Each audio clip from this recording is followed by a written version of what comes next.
Hey everybody, welcome back to WineupTV. I am your host Wayne, and here is my buddy Todd Mathis from Austin, Texas. When he comes back, he's going to talk about Neipoort, some of the best ports in all of Portugal. See you in a second.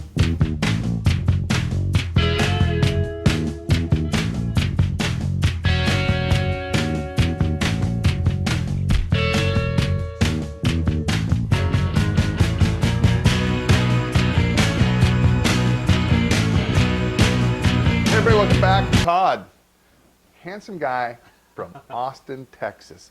So Todd, you came in yesterday. I came to a tasting, and not too many times do I have an opportunity to have several ports on the show. And ports are some of my favorite wines.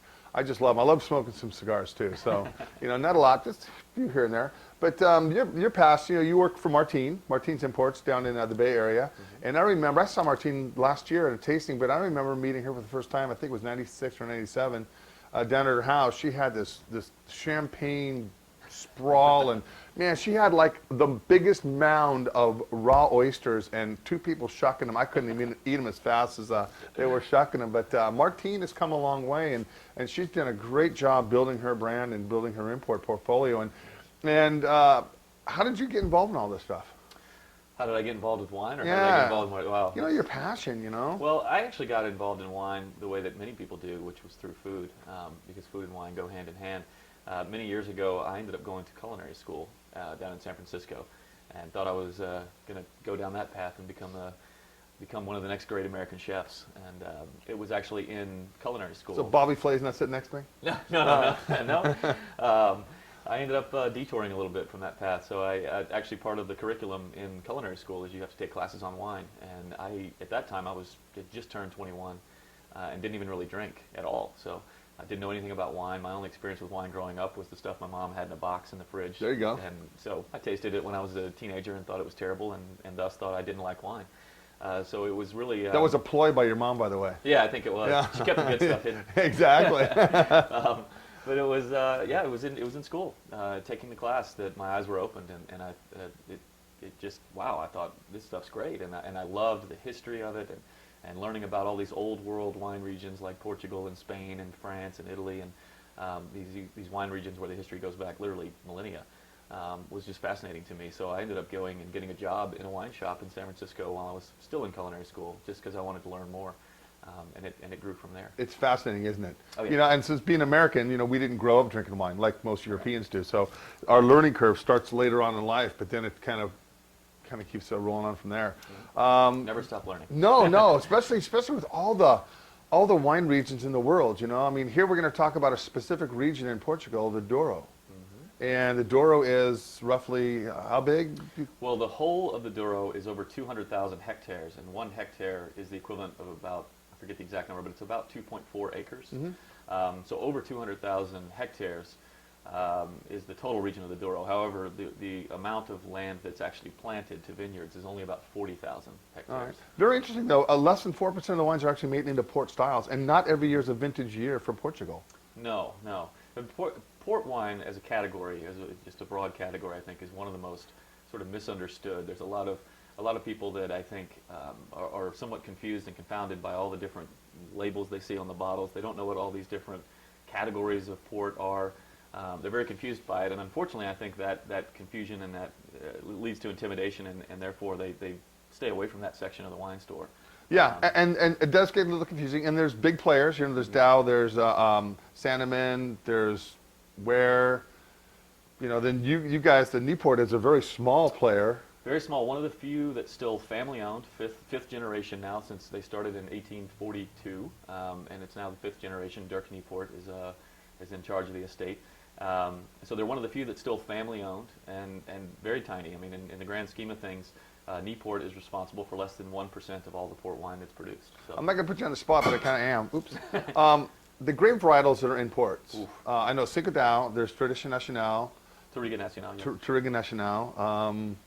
There's more than 80. You want? I know, really, and there is more than 80 grapes that are allowed to be used. yeah, and yesterday when I came to Galaxy's tasting, when you were hosting it, we had the first 3 or 4 wines were dry wines, and those grape varietals in there were just like you can hardly pronounce them. Yeah. So I think in a Greek Tough wine to grape pronounce. going, what the hell is And this? the interesting thing about these, a lot of in the Douro, you find a lot of very, very old vineyards that were planted more than a century ago, and they're what's referred to in the wine business as field blends. Sure. Many of these vineyards, meaning instead of if you've visited many vineyards and you see these nice, neat rows of vines planted, and here's all of my Chardonnay, or here's all of my Pinot Noir, or whatever. It's not like that in the Douro. These are the landscape there is very rugged, very, very steep hillsides, oftentimes more than 30% degree to the slope of the hill. So they have to terrace these vineyards, build these terraces just to be able to farm it. But on top of that, it's all, you can't plant these nice neat rows, so the vines are just all interplanted, and the grape varieties there are all mixed in together. And in many cases, especially the very old vineyards, they're not even always sure 100% what's in those vineyards. Yeah. They don't even know what grapes they have. No, absolutely, because back then, they didn't really pay a lot of attention to what grapes they are like they do now, because it's so specialized today. All right, well, the first 2 wines that we're not going to pour, we'll briefly talk about, are the intro to port, Tawnies and Rubies, right there. Yeah. We'll just show them. All right, so we got Rubies, we got Tawnies. And the difference between them, to my understanding, Ruby ports are basically aged in stainless steel and concrete. Or wood. There can be wood. Or wood. The Tawnies get a little bit more of the oxidation from more of the wood. Yeah, that's the big difference between the two. And all ports, no matter what it says in the bottle, and there's many different categories, but all ports fall under one of those 2 types. They're either a ruby or a tawny port. And really what determines whether a port is a ruby or tawny is the vessel in which it's aged. So ruby ports are aged in large vats, and it can be wood, but we're talking several thousand liters. Sure. And they're aged for a shorter period of time before they're put into bottle. Whereas tawny ports are aged in smaller barrels. The typical barrel in port that's used is about a 530, 550 liter barrel. It's shaped a little bit more cylindrically than we're used to seeing with normal wine barrels, so they're referred to as pipes. Okay. In the port business. So tawny ports are aged in the smaller wood, and they're kept in wood longer, so that more of that, as you mentioned, that oxidative process takes place. When you have a large barrel, a large either concrete or large wood barrel, like I said, it's several thousand liters, 4,000, even up to 10,000 liters. There's less surface area, actually. The wine has less surface area, less contact with the air. So there's less of that oxygen, that oxidative process taking place. So the wine retains more of its color, more of that fruit and tannin, as opposed to the smaller wood, more surface area, more oxidation happening. So the wines tend to turn into more of that nutty amber kind of color. And There you go. Yeah, that's it in a nutshell. In a nutshell. All right, so we're going to do four of these ports today. We're going to do an LBV, which is late bottle vintage, and tell them what late bottle vintage is. So LBV, this is one of the under the ruby category. There's vintage ports, which we'll try next, which is the king of ports, if you will. And then there's late bottle vintage. They're both from a single vintage. They're both port wines from a single vintage. But for vintage ports, those wines are kept. They're only made they're only declared and made in the really great vintages. Typically, it works out to around 3 times a decade, and they're kept in wood for only about 2 years. 2 years after the harvest is when they're bottled, keeping all of that, as I mentioned earlier, all that fruit and power and tannin and color. And these wines are meant to be aged in the bottle for years and even decades. Yeah, absolutely. And you know what freaks people out about some of ports are sediment. And sediment is not a bad thing in port. No.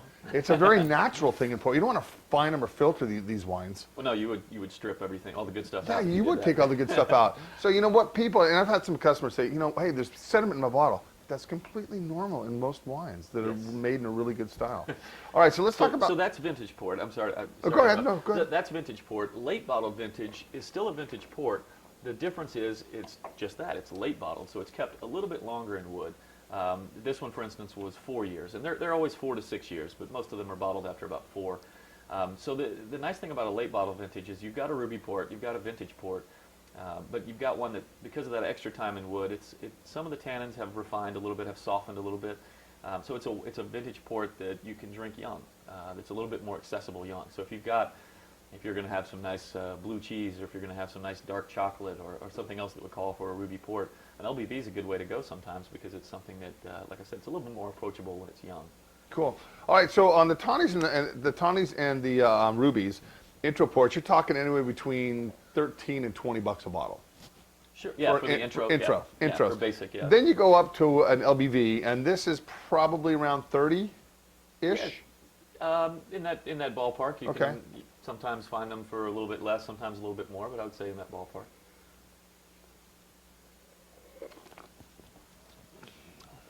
I love port. It's one of those things, man. You know, if you take just grape juice and and just kick it up about 10,000 degrees, that's what it is. It's sweet, it's opulent, it's got some nice fruit, it's got some nice length to it. It's not you can't just I wouldn't sit down and drink a whole bottle in one night. Sure you could. You could. It's a little sweet for that. But I just love the structure, the texture. No, and with these younger wines like this, I mean, to me, these are wines that need food. Like I mentioned earlier, for me, a nice blue cheese, a nice piece of dark chocolate or something is great with this. Yeah, it's just fantastic. All right, so that's the LBV, 2007. Let's go on. Here's a vintage now. We're going to a vintage port, 2005. Exactly, and Neipoort actually. So there's a lot of confusion about the whole vintage port and the declaring of vintage port. Neipoort was one of the few that actually made a vintage port in 2005. I mentioned earlier that the vintages are declared typically in the really great vintages and not typically about 3 times or so a decade. A lot of people think that there's a committee that sort of oversees all of the port wine that's produced, and a panel of people, if you will. And it has a name that's really long in Portuguese, and I can't even remember it. I just thought all the heads of that big houses get together and they sit around and. Some of them are heads of the big houses, but they're basically their role is to uphold the standards and the quality of the region and the wines of the region. So, a lot of people though think that this panel, this committee, just determines what years are declared, that they come out and announce, okay, this year is a good enough year, we deem it worthy to be declared as a vintage port, you're all allowed to make vintage port. And it's not actually how it works. Anybody can make a vintage, any one of the port houses can make a vintage port in any year that they determine worthy. But to be able to bottle and sell it and market it as a vintage port, it has to be approved by that committee. So every wine, in fact, every port wine that's produced, whether it's the lowly, just basic tawny or ruby, all the way up to the great vintage ports, all get tasted and approved by this committee. So they're the ones that have to give their stamp of approval and say, okay, you can market this as a vintage port. But did they piss everybody else off because nobody else declared this 2005 a vintage, and they come out and say, hey, we're making this a vintage port? No, definitely not. I mean, again, as I mentioned earlier, how small, and this is, one of the reasons why they were they were one of the few to do a vintage port in '05 has a lot to do with the business aspects of port wine. So the reason that they typically only do about 3 vintages every decade is more financial than anything. It's not because that's just the way it always works out. There may be a decade where there were 6 years that were great. They would have been great for a vintage port. But at the same time, these, especially the larger houses, they don't want to have too much vintage port in stock that they're out there marketing. Else that's bad business. So one of the reasons why '05 was a very good year. But a lot of people, they'd already declared and bottled a 2000 and a 2003. 2002, the millennium was probably just great. That was a great phenomenal. One. Yeah, no year. kidding, man. So they didn't want to follow it up right away with another vintage, and it looked like '07 was going to be a great year too. So they were a lot of people said, we're not going to bottle in '05. But Neipoort being so small, as I mentioned earlier, how small they were, they're a little bit more nimble. They're not. Sure. They're able to kind of do some things that some of the bigger houses can't. So, and Dirk Neipoort actually feels this is one of the greatest vintage ports he's ever made. So this is very nice. I think it's a beautiful port, and it's a great example too of a vintage port that is much more accessible than most. I mean, there's a lot of vintage ports when they're young, they're tough to drink because the tannin and these are all just so powerful. So far, and even with the ruby in the tawny that I had earlier, drinking great.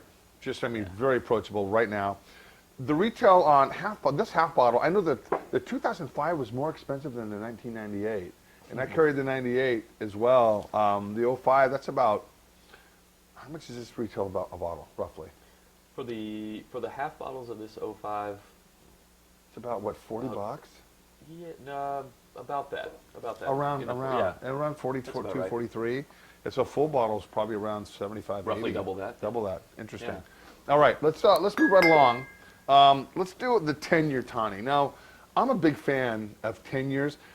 I love the 20 as well. But I thought when I tried these both yesterday, I thought the 10 was drinking a little bit better.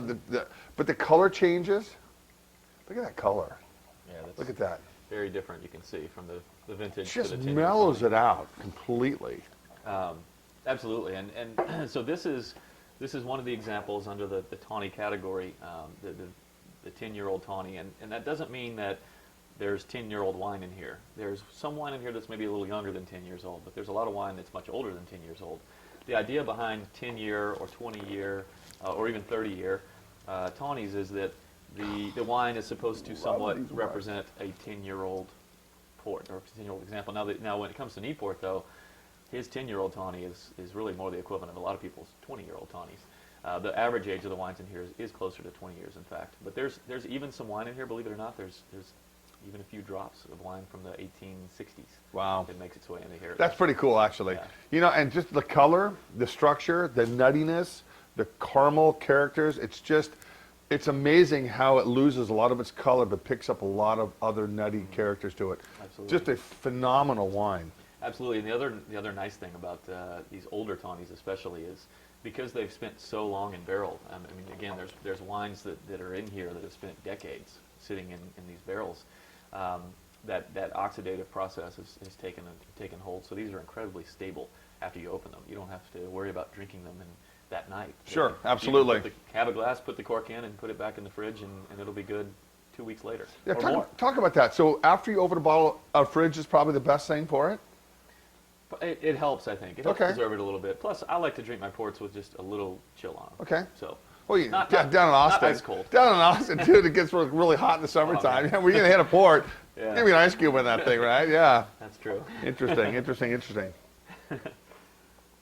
All right. So retail on this 10-year is roughly, what about, Upper 40s. Okay. So, I would say. and then the ballpark. 20-year, it's about 75? 20 year, yeah, is going to be more like in that mid, 75. No. But you know, guys, if you want a really, really, really good example of how great ports are, man, these are right on the money. All right, let's do an 86 vintage year.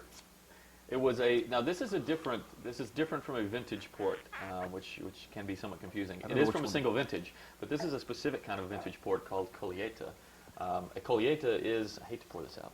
I know I hate to rinse with this, but you know what?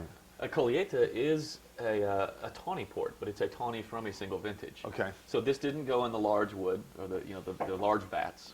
This goes into the small barrels, the pipes, if you will.